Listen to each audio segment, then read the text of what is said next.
बचपन से ही दादी जी से सुनता आया हूँ कि खूड़ में राम गोपाल जी जो वैद्य थे, उनसे उन्होंने मेरा कई बार इलाज करवाया। हालांकि मैं छोटा था, इस कम उम्र की वजह से मुझे वो चीज़ें याद नहीं है, उनकी शक्ल भी याद नहीं रही। तो आज मेरे साथ उन्हीं वैद्य जी के सुपुत्र हैं महावीर प्रसाद जी, जो खुद वैद्य हैं और आयुर्वेद विभाग से कई उच्च अधिकारी के पोस्ट से रिटायर हुए हैं। महावीर जी, सबसे पहले तो आपका स्वागत है हमारे चैनल पर। मेरे को सबसे पहले तो मैं दादी जी से कई बार आपके पिताजी के बारे में सुना है, तो मेरे को उनके कुछ संस्मरण बताओ उनके बारे में कि किस तरह से इलाज करते थे। मैंने ये सुना है कि वो ऊँट पे जाकर के गांव में इलाज करते थे। उनका शुरू से ही जो भाव जो था वो जनता की सेवा करने के प्रति था।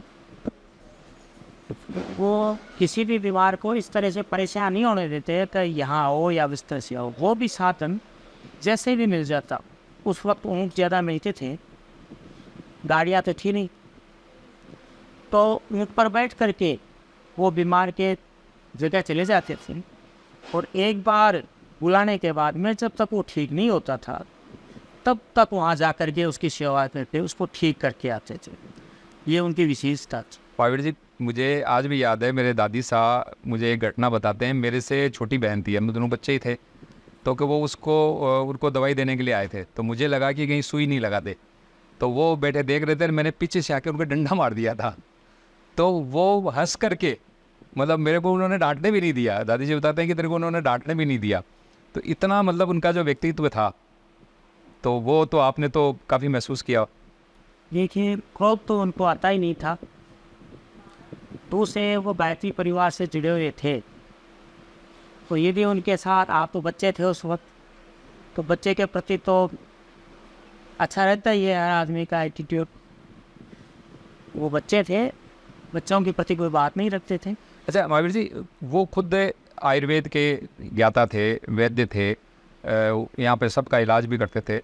उसके बाद जब ये एलोपैथी आई है, आज भी मैं देखता हूँ कि आयुर्वेद और एलोपैथी वालों के बीच में एक दूरी ऐसी रहती है, मतलब एक दूसरे को पसंद नहीं करते। और उन्होंने यहाँ पर जो एलोपैथी की जो पीएचसी खोलने के लिए उन्होंने भवन बना के दिया, तो ये उनका मतलब क्या सोच क्या थी? उन्होंने भवन नहीं बनाया था। अच्छा, उन्होंने नहीं बनाया था। वो 1973 में एक्सपायर हो गए थे। अच्छा अच्छा अच्छा। उसके बाद में उनकी की गई सेवाएं, जो गांव में उनकी सेवाएं थी, और आसपास में करीब करीब 10-10 किलोमीटर में वो जाते थे।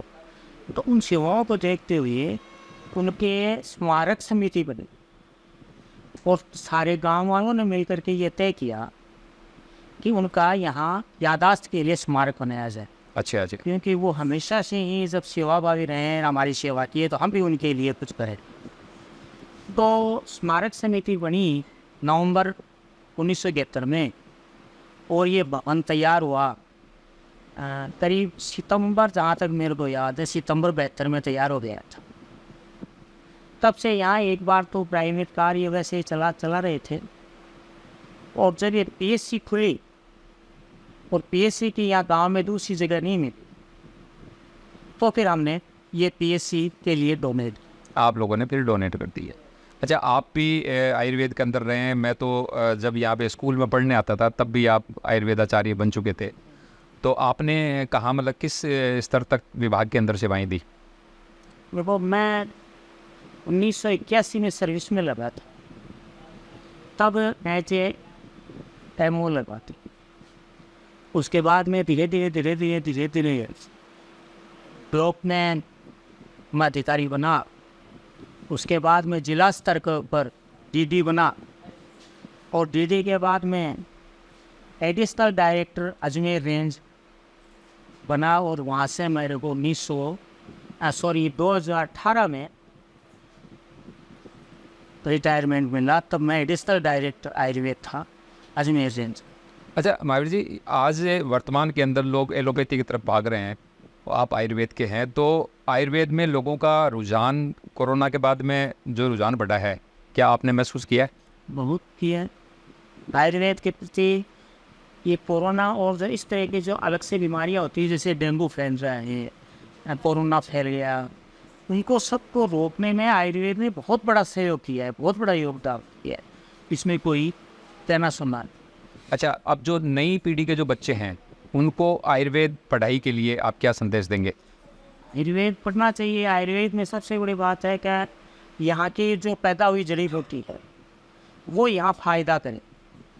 मुख्य आयुर्वेद की विशेषता यही है कि यहीं से आप उठाओ और यहीं से दो और यहीं से बीमार को फ़ायदा पहुँचाओ। उसमें एक तो पैसा कम लगेगा, वैसे ही जीडीपी बढ़ेगी। वैसे मैंने भी ये पढ़ा है कि प्रकृति ने जहाँ जो बीमारी पैदा की है वहाँ पे उसी की जड़ी बूटियाँ भी तैयार की है।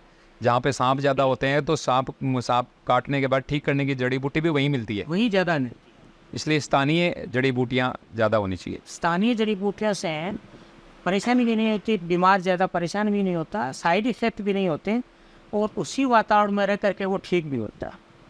तो ये जो 80% बीमारियां हैं उसे हम आयुर्वेद के यदि उन्नति की जाए और आयुर्वेद को बढ़ावा दिया जाए तो यही से रहता है कि 80% बीमारियों को ठीक किया जा सकता है।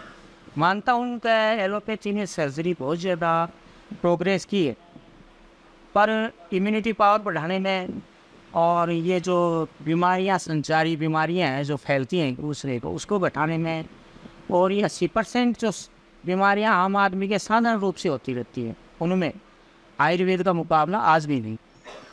तो आप महावीर प्रसाद जी वैद्य थे जो खोड़ के अंदर आप प्रैक्टिस करते हैं, और मैंने इनके पिताजी से भी इलाज करवाया है, इनसे भी इलाज करवाया है, इनके बड़े भाई से भी इलाज करवाया है।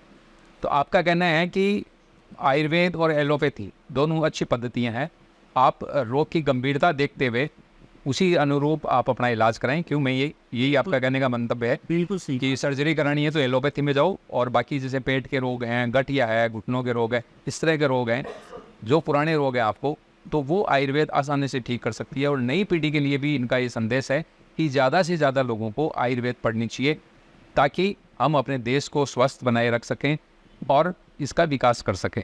धन्यवाद। धन्यवाद।